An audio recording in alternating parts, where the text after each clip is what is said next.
There, my little one, you are safe with me. Sharezna. For centuries, kings and queens believed their blood was special. They thought royal blood was chosen by God, a divine right that set them apart from common people. This sacred lineage, Teba-Libed, held the very essence of their power, and it must never, ever be diluted by mixing with the outside world. To protect this power, to keep it pure and concentrated within their dynasty, royal families made a fateful choice. They married their own relatives, again and again and again. Cousins married cousins. Uncles married nieces. Dynastic alliances were forged not between nations, but within the claustrophobic confines of a single family. Their intricate family trees began to look less like branching oaks and more like tangled wreaths, turning back in on themselves. At first, this strategy seemed to work perfectly. Crowns stayed securely within the family. Political alliances remained unshakable. Power was consolidated, seemingly safe from any external threat. But nature, as they would discover, does not respect crowns or titles. The secrets kept within the family weren't just about power and succession. They were hidden deep within their very DNA.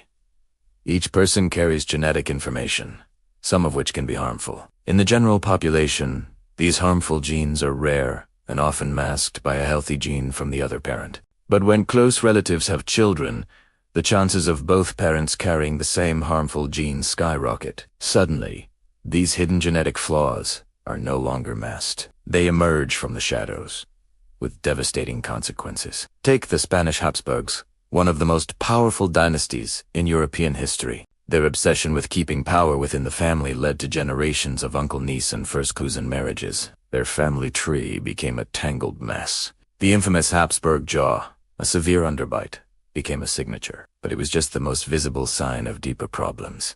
Their last king, Charles II of Spain, was a tragic figure. He was physically disabled, intellectually challenged, and infertile. He suffered from so many genetic disorders that he was a living testament to his family's choices. His death, without an heir, plunged Europe into the War of the Spanish Succession. The very strategy designed to protect their power ultimately destroyed their line, and they were not. The story repeats itself across the royal courts of Europe. In Russia, the last Tsarina, Alexandra, was a granddaughter of Queen Victoria of England. Victoria was a carrier for hemophilia, the royal disease, a genetic disorder that prevents blood from clotting properly. Because of the interconnected web of royal marriages, Alexandra passed this gene to her only son, Alexei. The young heir to the Russian throne lived in constant danger. A simple bump or scrape could lead to a life-threatening bleed. This desperation led the family to the mystic Rasputin, whose influence helped erode public trust and contributed to the fall of the Romanov dynasty. Even in ancient Egypt, the pharaohs believed they were gods on earth and practiced sibling marriage to maintain their divine bloodline. The famous pharaoh, Tutankhamun, the boy king, was the product of such a union. Modern analysis of his mummy reveals he had a clubfoot, a cleft palate, and likely suffered from numerous other genetic ailments. Diedion, Livinoer, his family's pursuit of purity left him frail and his dynasty vulnerable. This pattern is a stark reminder that biological laws are more powerful than any decree a monarch can issue. The very thing these royal families sought to protect: their power, their legacy. Their special blood was ultimately poisoned by their own methods. They built gilded cages for themselves, trapping their bloodlines in a cycle of genetic decline. Their stories are not just historical footnotes. They are cautionary tales about the unseen forces that shape our destinies, proving that no amount of gold or power can defy the fundamental rules of nature. Thanks for watching. If you found this piece of history fascinating, do you not forget to like this video and subscribe. In the grand tapestry of royal Europe, love was a thread rarely woven into the fabric of marriage. For queens and princesses, matrimony wasn't a romantic union. It was a political maneuver, a powerful weapon in the high-stakes Game of Thrones. From the moment they were born, these royal women were groomed to understand a stark reality. Their lives, their choices, and even their bodies belonged not to themselves, but to the crown. Their primary duty was etched in stone: produce an heir, preferably a male one, to secure the dynasty's future. This is the story of one such queen, a woman born into one of the most powerful royal houses in Europe, destined to be married into another, equally influential and very closely related. Family. On paper, the alliance was a masterpiece of political strategy. It promised to keep powerful bloodlines pure and vast territories united under a single, formidable banner. Dynastic power would be consolidated, rivals would be kept at bay, and peace, it was hoped, would reign. But while the public celebrated this perfect union, a darker truth lurked behind the gilded doors of the palace. The very thing that made the marriage politically perfect, the close family connection, was its most dangerous flaw. The king and queen were first cousins. In an era where understanding of genetics was non-existent, such a close match was seen as a way to concentrate royal blood. They believed it would strengthen the lineage, creating rulers who were doubly divine, doubly royal. What they didn't know was that they were playing a dangerous game with heredity, rolling the dice with the health of their future children. The royal court boasted with anticipation for the birth of an heir, a symbol of the dynasty's continuation. When the queen finally gave birth to a son and heir, the kingdom rejoiced. The succession was secure. But as the young prince grew, a shadow of concern began to fall over the court.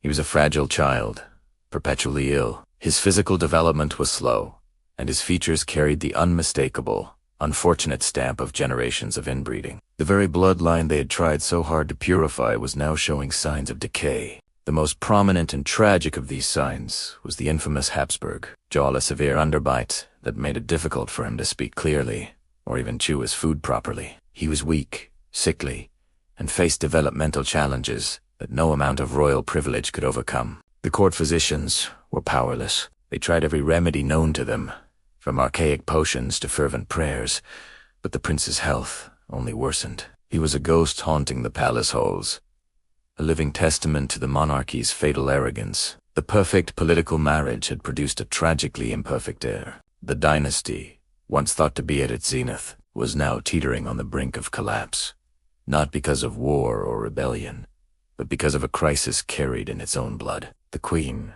who had fulfilled her solemn duty, could only watch in despair as the son she had borne for the crown became the symbol of its impending doom. This story serves as a chilling reminder that in the relentless pursuit of power, even the most formidable the moment a royal wedding ends, another, far more public spectacle begins. For a newly crowned queen, her marriage wasn't just a union of love or alliance. It was the start of a relentless, lifelong duty. From the day she said "I do," her life was no longer her own. She was now a vessel for the dynasty, a symbol of its future, and her every move was watched, documented, and judged by an entire court, and often an entire nation. Imagine waking up every day knowing that your body is not your own. This was the reality for countless queens throughout history. Her health became a matter of state policy. Her diet was meticulously planned, not for her well-being, but for her fertility. Every morsel of food, every sip of wine, was scrutinized. Was it conducive to conception? Would it strengthen her for the orders of childbirth? Physicians and ladies in waiting hovered, their faces a mixture of concern and expectation. This control extended far beyond her plate. Her daily routines, her exercise, even her emotional state were managed. Was she too stressed? Was she getting enough rest? The private, intimate details of her marital life became fodder for court gossip and political calculation. There was no privacy, no space to simply be. Her body was public property, a garden that everyone was waiting to see bloom. And with each passing month that her belly remained flat, the pressure mounted.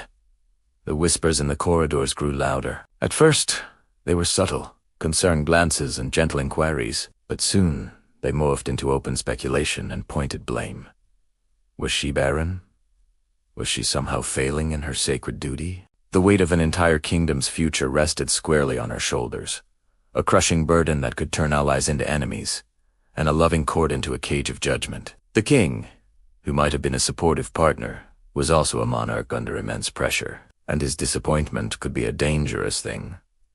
Then, one day, the signs appeared, a missed cycle, a bout of morning sickness. The news would be whispered to her closest confidant, then to the physicians, and finally, with bated breath, to the king. A period of anxious waiting would follow until the pregnancy could be confirmed beyond all doubt. The moment the official announcement was made, the entire kingdom would erupt. It was as if a spell had been broken. The tension that had gripped the court would vanish, replaced by an explosion of pure, unadulterated joy. The celebration was immediate and overwhelming. Across the land, church bells would peal for hours, their joyous clamor reaching every village and hamlet, announcing the miraculous news. The court itself would transform into a whirlwind of activity. Artists and painters, who had been waiting in the wings, were as sumanad. They were commissioned to capture the Queen's radiant glow, to immortalize this pivotal moment in the nation's history.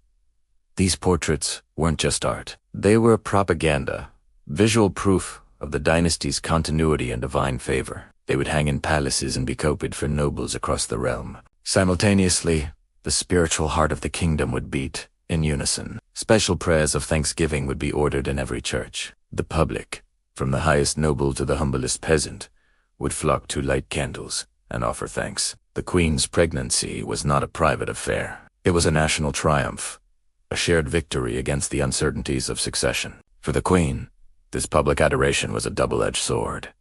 The scrutiny didn't lessen. It simply changed its focus. Now, her health was guarded with even more ferocious intensity. She was swaddled in protocols, protected from any potential harm, real or imagined. Every step was a potential risk, every meal a calculated measure to protect the precious life within her. And all this fanfare, all this prayer, all this control was focused on one singular hope: the birth of a healthy male heir. A future king, the survival of the dynasty depended on it. The celebrations were not just for a baby, but for the promise of stability, the continuation of a legacy, and the securing of a future that had, until that moment, hung precariously in the balance. The Queen had fulfilled her ultimate purpose.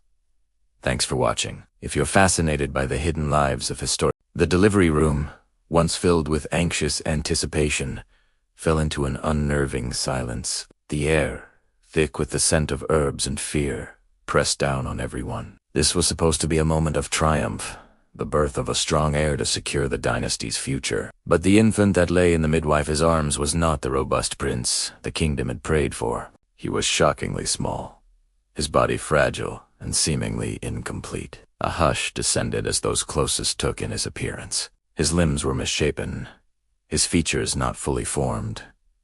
A delicate, almost alien beauty to his face that was unsettling. When he finally cried, it wasn't the lusty, demanding wail of a healthy newborn. It was a soft, reedy sound, like the whisper of wind through a crack in a window pane. A sound that barely disturbed the heavy stillness of the room. The royal physicians, men of great learning and experience, exchanged nervous, indecipherable glances over the top of the tiny bundle. Their brows were furrowed, their usual confidence replaced by a stark uncertainty. In the corners of the grand chamber, servants began to whisper, their hands flying to their mouths to stifle their gasps. Their hushed words spread like a contagion, a mixture of pity, horror, and superstitious dread. They spoke of ill omens, of curses, of a throne now left vulnerable. The joy that had filled the palace for months, the elaborate preparations for a grand celebration, all of it evaporated in an instant, replaced by a cold, creeping fear. The tapestries on the walls, depicting glorious victories and a proud lineage, now seemed to mock the scene unfolding before them. Lying pale against the silken pillows, the Queen knew, even before she held her son, even before a single word was spoken to her, she sensed the profound wrongness of the situation. A mother's intuition is a powerful, primal thing. She saw it in the averted eyes of her ladies-in, waiting, in the stiff, formal posture of the chief physician as he approached her bed. The silence was the loudest confirmation of all. It was a void where cheer should have been, a vacuum that sucked all the hope and warmth from her heart. She pushed herself up, her own exhaustion forgotten, her gaze fixed on the small, swaddled form. The kingdom had expected a lion, a symbol of strength and power, but what they had received was something else entirely, a fragile mystery that no one knew how to solve. The king was summoned. He strode into the room, his face a mask of regal expectation, ready to greet his heir. But he stopped short, his confident stride faltering as he took in the somber atmosphere. His eyes scanned the room, from the grim-faced doctors to the weeping servants, finally landing on the midwife who held his son. He walked forward slowly, as if wading through deep water. The midwife, trembling slightly, presented the child to him. The king looked down, and for a long moment, he said nothing. His face, usually so expressive and commanding, became an unreadable slate of stone. The entire court held its breath, waiting for a decree, a word, a sign. Would he reject the child? Would he rage at the heavens? The fate of the small prince, and perhaps the entire kingdom, rested on his reaction. He finally reached out, not with disgust or anger, but with a strange, hesitant tenderness. He gently touched the baby's cheek with one finger. The infant stirred, his strange, soft cry sounding again. In that moment something shifted in the king's expression. The rigid mask of the monarch cracked, revealing the raw emotion of a father. He looked at the queen, his eyes conveying a universe of shared sorrow and confusion. The world outside the palace walls, with its politics, its expectations, and its judgments, faded away. In Ten's room, there was only a family facing their first and greatest challenge. Together, the story of this prince would not be one of predictable strength and glory. It would be a different kind of legend, one that began not— Imagine you're a doctor, but not just any doctor. You're the personal physician to a powerful king or queen. It sounds like a dream job, right? Prestige, wealth, a place in the royal court. But in reality, for many doctors throughout history, it was a waking nightmare. A job where telling the truth could get you fired, exiled, or even executed. This was the dangerous world of royal medicine. Court physicians walked a tightrope every single day. Their patients weren't ordinary people. They were monarchs, believed by many to be chosen by God.